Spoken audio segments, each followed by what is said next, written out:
Today, we're going to talk about something which is about to happen. Other than the editorial, we'll talk about something else, a developing story here.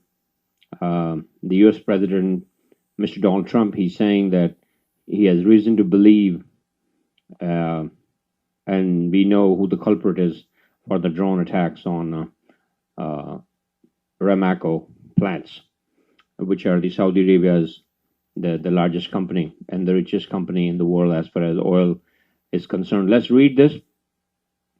Donald Trump has said that U.S. was locked and loaded and to ready respond to drone attacks on a petroleum processing facility in Saudi Arabia, saying the U.S. knew who was behind them. The U.S. President tweeted on Sunday night that he had reason to believe that we know the culprit behind the series of attacks on the Abqaiq facility, which is the world's largest petroleum processing plant. The attacks disrupted more than half of the kingdom's oil output and will affect global supplies. Mr. Trump tweeted as such, "We are locked and loaded, depending on verification, but are waiting to hear from the Kingdom of Saudi Arabia as to who they believe was the cause of this attack and under what terms we should proceed." It is the first time that the president has hinted at potential American military response to the attack. The oil prices soared early Monday morning in Asia and Europe in the wake of the attack to reach 6-month high on Monday, with gains of as much as 20%.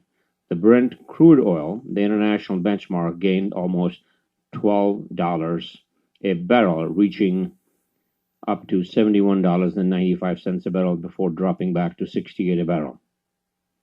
Meanwhile, Trump announced that he had authorized the release of oil from the U.S. strategic petroleum reserves if needed, and he had instructed agencies to expedite approval of oil pipeline projects as to meet global supply of oil, tweeting plenty of oil. The U.S. Secretary of State Mike Pompeo claimed over the weekend that Iran was responsible for the attack after Yemen's Iran-aligned Houthi rebel groups claimed responsibility for the attack. However, Mr. Pompeo said there was no evidence that drones were launched in Yemen and accused Iran of an unprecedented attack on the world's energy supply. The United States will work with our partners and allies to ensure that energy markets remain well supplied and Iran is held accountable for its aggression, said Pompeo. Iran's foreign ministry spokesman Abbas Mousavi responded angrily to Pompeo's comments, saying, "Such fruitless and blind accusations and remarks are incomprehensible and meaningless. Iran has denied claims it was responsible for the attacks, with Iranian officials also warning the U.S. military asserts in the region were within range of its missiles. Having failed to max pressure, Pompeo is turning to max deceit." So says the Iranian Foreign Minister Javad Zarif. He wrote it on Twitter. As the diplomatic crisis deepened, Trump tweeted that reports he had been willing to meet with Hassan Rouhani, the Iranian president, before the drone attack were false. The fake news is saying that I'm willing to meet with Iran, no conditions. That is an incorrect statement, as usual, he tweeted on Sunday. But politically, commentators were quick to point out that those comments came from Pompeo and Treasury Secretary Steve Mnuchin, who 5 days ago said on camera that Trump was willing to meet Mr. Rouhani with no preconditions at the upcoming United Nations General Assembly in New York. Over the weekend, a senior commander from Iran's Revolutionary Guards warned that Islamic Republic was ready for full-fledged war.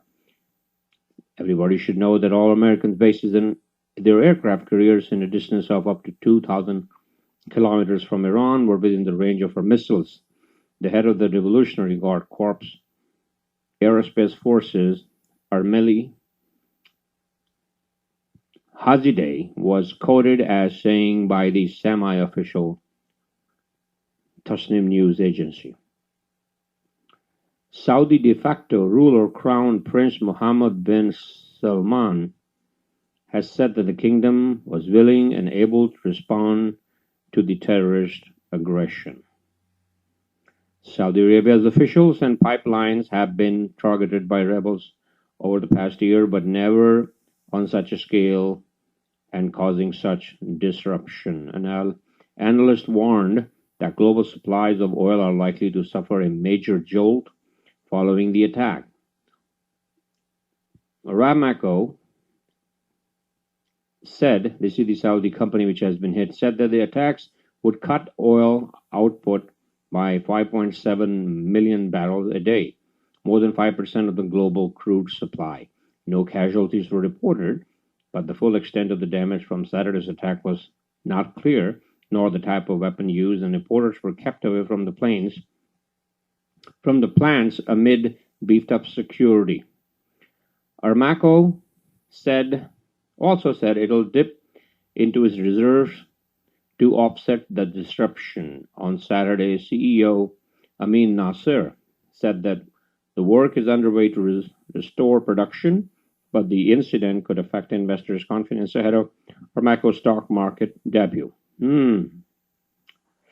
A significant volume of oil production can be restored within days, but the company would need weeks to reach full output again, Bloomberg News reported Sunday, citing unnamed sources. So what we know in this commentary is, a very important thing that we are learning is that Aramco, the biggest Saudi oil company, is having a stock market debut. Wow. So someone is knowing that the Aramco stock market is going to be trading. So that's the one cause that we can sense out of this, read out of this news here.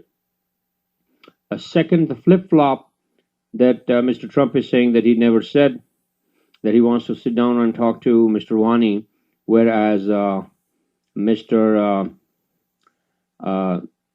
Mnuchin was actually open and clear, and he clearly said on camera that the Trump can actually meet Iranian side.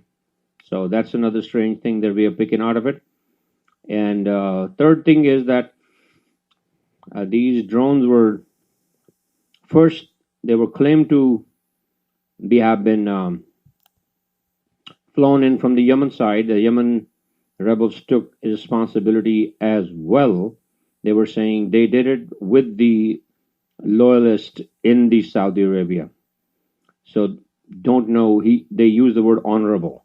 So I don't know who those honorables are, those who would be able to launch these drones sitting within Saudi Arabia. So if they are sitting within Saudi Arabia, then how is this possible that Iran could launch them from sitting in Iran? So Iranian side is basically denying that they have anything to do with it, whereas it looks like the stock market issue, the confusion about who said what, whether they will meet the Iranian side or not, it's a lot to do with it. And if somebody is shorting the stock, or somebody has long purchases on it, so somebody is going to get hurt here, regardless of who this is. So somebody knows the inside trading world, and they know that how many bets are placed on this Aramco stock, which is on up for sale. So that's what it looks like is the case, but who's doing it, we don't know. And we don't care because we are ordinary citizens. All we can think is talk about what's happening and then talk about the ramifications of it and talk about protecting citizens all over the world. But what is happening, why is happening, who is doing it. That's different type of journalism. That's investigative journalism that we don't want to do. We just want to talk about what's in the news and then pick up things from there and basically discuss it to enhance our own knowledge and our own safety, regardless of what the branches are saying, because they can. I mean, there are mixed messages as to whether Mr. Trump ever said that is willing to meet Mr. Rouhani. It looks like that it. The impression is that he knew that something of this nature could happen, and as a president who wants to avoid war, he basically through Mr. Mnuchin, he said that he will. But on the other hand, it's also was announced that this is a fake news. So here's a video of Pompeo and Mnuchin saying that the Trump just called fake news that he would meet with Iran without conditions. Sorry, I think I may have read a little wrong here. Mr. Mnuchin and Mr. Pompeo are saying the information is wrong, whereas somewhere said on camera that Mr. Pompeo is supposed to meet Mr. Rouhani in United Nations General Assembly, New York, in the upcoming session. So we don't know who said what, but all we know is that there's a lot of confusion. If somebody can fake Mr. Trump's tweets, so that would be very interesting to see how somebody can access to such accounts where they can spread fake news. Very surprising. So it's very heartbreaking in a way to see things don't add up. But obviously, it's a bigger game, and obviously, there's a lot more involved than just the drones itself. So we will see in coming days as to what the outcome is. But it looks like cocked and loaded. Looks like loaded and locked and loaded. Looks like there's going to be some firework. I'll let you go, and we will talk soon. Thank you so much. Namaskar. Sat Sri Akal.